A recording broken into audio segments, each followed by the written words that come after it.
Assalamualaikum warahmatullahi wabarakatuh.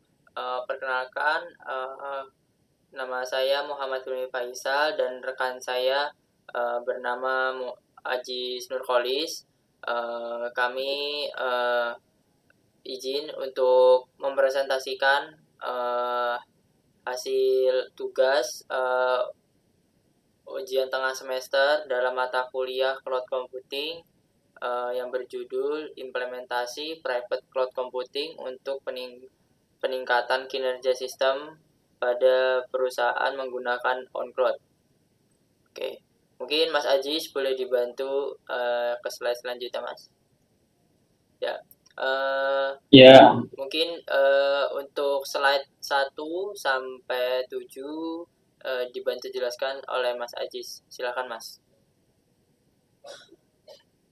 di sini kami akan presentasikan dengan anggota kelompok Muhammad Ilmi Faisal, kelas TI 17, dan saya Ansun Polis, kelas TI 16.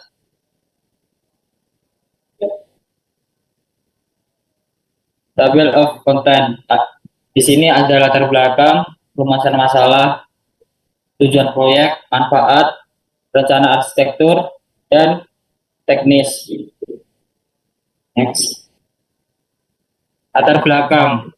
Kebutuhan akan penyimpan data semakin meningkat. Kapasitas storage yang kurang pun seakan menjadi masalah bagi setiap individu untuk menyimpan suatu data, baik data pribadi, pekerjaan, maupun data sistem aplikasi. Untuk kepentingan pribadi ataupun industri, dalam bidang teknologi berbasis cloud dapat digunakan dan menunjang dalam hal peningkatan sistem kinerja di mana tetap diterima pada kondisi saat ini. Dengan fasilitas ini, sistem penyimpanan data, baik data kecil maupun besar, sering digunakan agar dapat diaplikasikan sebagai sumber media agar mempermudah suatu pekerjaan. Hal ini mendorong untuk melakukan pekerjaan ataupun pembelajaran. Maka dari itu aplikasi untuk sistem penyimpanan data dengan kapasitas storage yang cukup maupun berkapasitas besar sangatlah dibutuhkan untuk mempermudah sistem kinerja pendataan dan meningkatkan kewaspadaan agar data tidak mudah hilang dan tersimpan dengan terstruktur. Rumusan masalah, bagaimana membangun layanan on cloud dan dapat menjadi fasilitas untuk para individu maupun industri dalam akses penyimpan data. Tujuan dalam proyek ini adalah membangun layanan, menyimpan dan bagi file yang aman dan terkontrol, dan mempercepat akses dan distribusi data. Dan proyek ini akan membantu untuk meningkatkan kolaborasi, produktivitas, dan bisa mengoptimalkan biaya dalam akses penyimpanan data.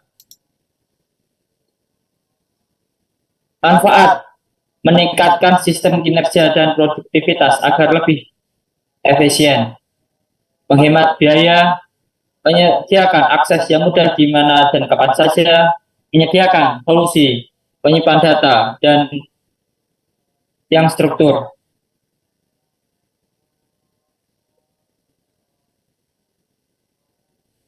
Mungkin yang selanjutnya akan dipresentasikan untuk rekan saya Hilmi. Untuk Hilmi silakan. Oke, terima kasih Mas Ajis. Berikut lanjut ke bagian slide PPT selanjutnya, yaitu pada bagian rancangan arsitektur. Halo Hilmi. Mohon maaf, tadi ke-mute Mas Ajis.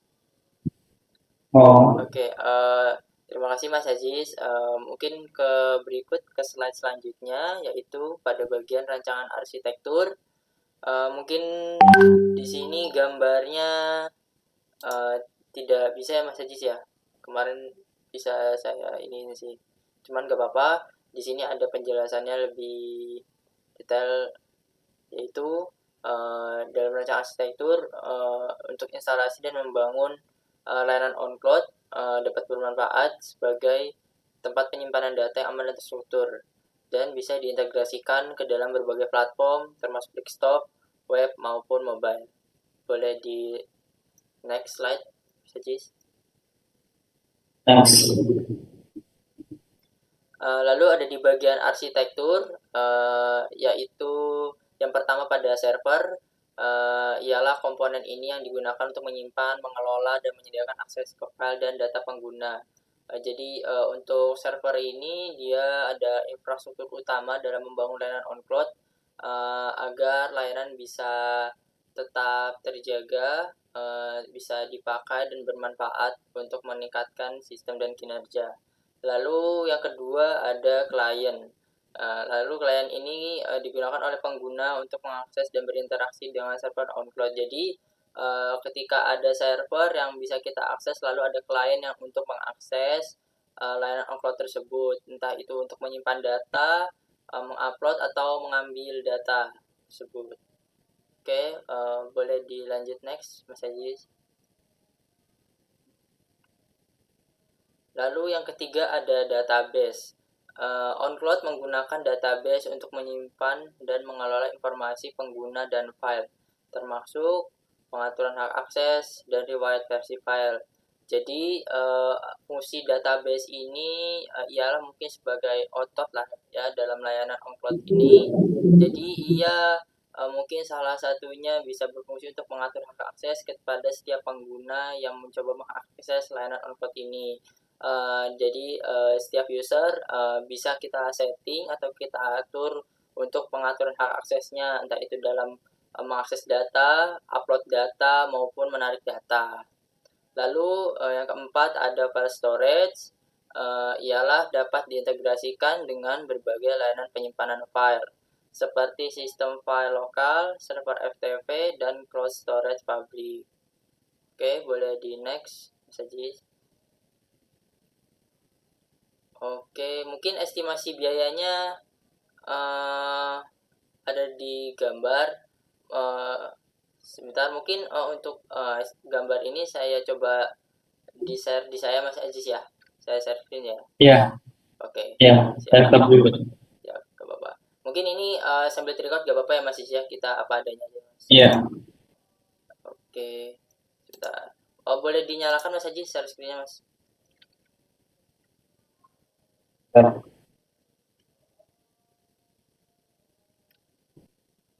Udah. Oke, siap.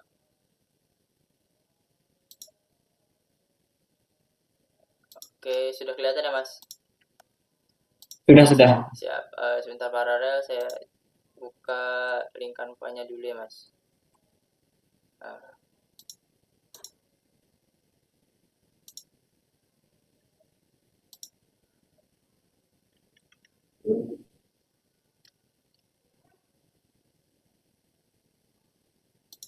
Oke, mungkin masih agak loading ya Mas. Mungkin bisa mohon ditunggu.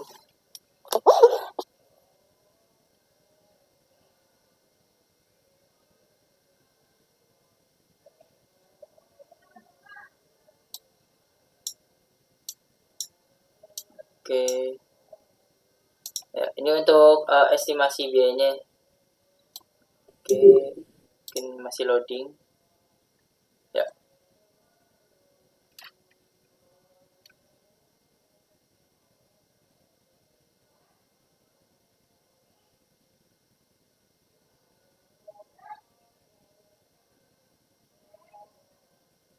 Oke, tampilkan.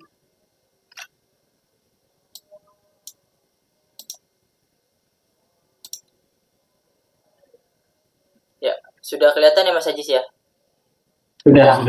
Oke, untuk estimasi biaya di sini saya mengambil referensi dari website OnCloud-nya langsung. Ini ada beberapa mungkin sampel harga yang sudah di-provide-kan oleh OnCloud. Masing-masing ini dalam masing-masing harga ini ada fitur yang sudah disediakan oleh OnCloud tersebut.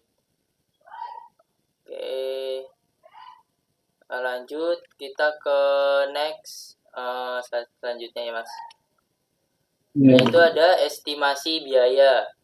Estimasi kebutuhan biaya dalam membangun OnCloud akan bervariasi tergantung pada skala dan kompleksitas layanan yang akan dibangun, termasuk dari beberapa sektor, yaitu satu, infrastruktur, ialah biaya infrastruktur yang diperlukan untuk membangun on-cloud, termasuk biaya server, penyimpanan jaringan, dan sistem backup.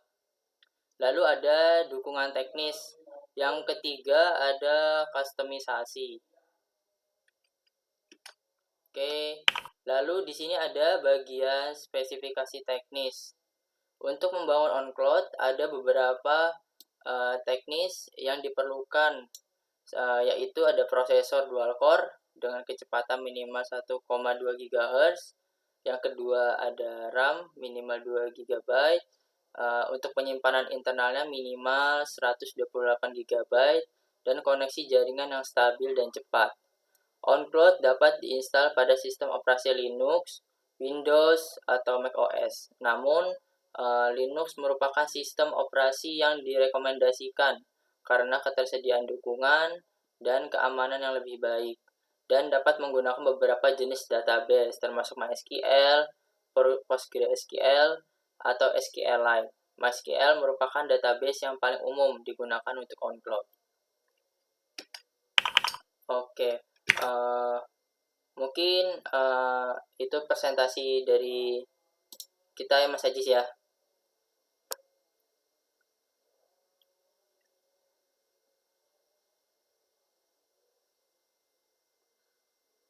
Mungkin boleh di unmute. Iya. Ya, oke. Mungkin itu aja ya Mas Ajis ya.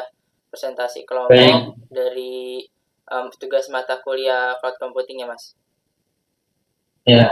Oke, mungkin kurang lebihnya mohon maaf apabila ada penjelasan yang kurang jelas atau kurang lengkap atau kurang mendetail.